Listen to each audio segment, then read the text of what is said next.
பிணை கைதிகளை விடுவிக்காவிட்டால் காசா போர் நிறுத்த ஒப்பந்தம் முடிவுக்கு வரும் என இஸ்ரேல் பிரதமர் பெஞ்சமின் நெதன்யாகு எச்சரிக்கை விடுத்துள்ளார்.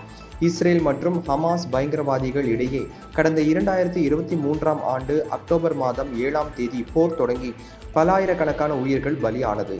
இதனையடுத்து அமெரிக்கா, கத்தார், எகிப்து உள்ளிட்ட பல்வேறு நாடுகள் போரை நிறுத்துவதற்கான முயற்சியில் ஈடுபட்டது. இதனால் போர் நிறுத்த ஒப்பந்தம் அமலுக்கு வந்தது.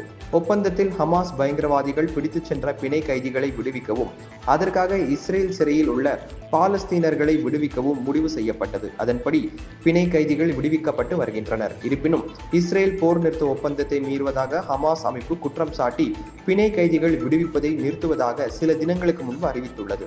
இந்நிலையில் ஹமாஸ் அமைப்பு சனிக்கிழமைக்குள் பிணை கைதிகளை விடுவிக்காவிட்டால் காசா போர் நிறுத்த ஒப்பந்தம் முடிவுக்கு வரும் என இஸ்ரேல் பிரதமர் பெஞ்சமின் நெதன்யாகு எச்சரிக்கை விடுத்துள்ளார். மேலும் ஹமாஸ் அமைப்பு இறுதியாக தோற்கடிக்கப்படும் வரை இராணுவம் தீவிர சண்டையில் ஈடுபடும், இவ்வாறு அவர் கூறியுள்ளார்.